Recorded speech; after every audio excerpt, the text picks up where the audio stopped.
আমাদের যে দলীয় সিদ্ধান্ত, যেহেতু শাপলা প্রতীক পেতে আইনি কোনো বাধা নেই, ইসি যেহেতু স্বেচ্ছাচারী এবং বৈষম্যমূলক আচরণ করছে, আমরা নিবন্ধন শাপলা সহ চাই। এবং এই ক্ষেত্রে ইসি যদি স্বাধীন প্রতিষ্ঠান হিসাবে কাজ না করে, তাহলে আমরা মনে করি যে নির্বাচনও সুন্দর এবং সুষ্ঠুভাবে আসলে আয়োজন করা তাদের পক্ষে সম্ভব নয়। এটার প্রাথমিক যে আলামত, এটা এই প্রতীক প্রশ্নে ফুটে উঠেছে। ফলত সেখানে আমাদের যদি তারা স্বাধীন প্রতিষ্ঠান হিসেবে কাজ না করতে পারে, ইলেকশনের ক্ষেত্রেও আমাদের রিজার্ভেশন থাকবে। প্রতীক প্রশ্নে আমরা কোনো ছাড় দিব না এনসিপির পক্ষ থেকে, কারণ ইসি ব্যাখ্যা দিয়ে জনগণের সামনে তারপরে তাদেরকে যেতে হবে। অলরেডি তারা আমাদেরকে চিঠি দিয়েছে, এই জায়গাতে তারা একটা প্রতারণার আশ্রয় নিয়েছে। তারা এখন বলছে যে তাদের যে লিস্টের যে প্রতীকগুলো রয়েছে সেগুলো তো হলো শাপলা নেই। আপনি যখন কয়েকদিন আগে সংশোধনের জন্য আইন মন্ত্রণালয়ে পাঠিয়েছেন, সেখানে তাহলে আপনি শাপলা রাখেন নাই কেন? তারা প্রশ্ন করছে যে আমরা শাপলা রাখি নাই, বিভিন্ন প্রতিষ্ঠানে রয়েছে সেই যুক্তিতর্কগুলো।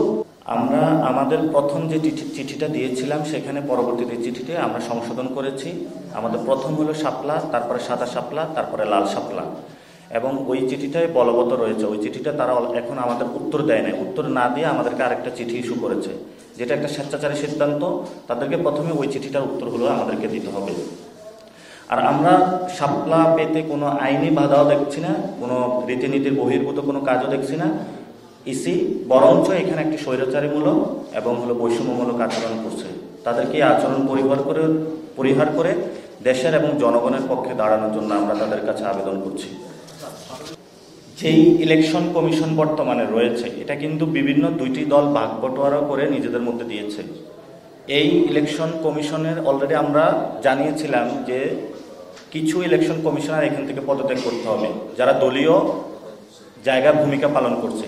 বর্তমান যে এক্সিস্টিং ইলেকশন কমিশন রয়েছে, তাদের অধীনে সুষ্ঠু নির্বাচন অসম্ভব এবং বাংলাদেশে একটি সুষ্ঠু নির্বাচন হতে পারে না। ইলেকশনের পূর্বে এই ইসির যারা কমিশনার রয়েছেন, কিছু কমিশনার পদত্যাগ করে যারা নিউট্রাল রয়েছে তাদেরকে নিয়োগ দিতে হবে। এবং বর্তমানে যিনি চিফ কমিশনার রয়েছেন, উনি অনেক ভদ্র ভাষায় কথা বলেন, কিন্তু ওনার কাজে কর্মে কোনো আমরা ভদ্রতা পাই না। উনি নিউট্রাল জায়গায় নেই এবং তার সবগুলো কাজ আমরা একটি দলের পক্ষে দেখতে পাচ্ছি এবং সেটা একটা এজেন্সির পক্ষে দেখতে পাচ্ছি। সেই জায়গা থেকে সাংবিধানিক প্রতিষ্ঠানে বসে ওনার জায়গায় উনি নিউট্রাল বা নিরপেক্ষ থাকা উচিত।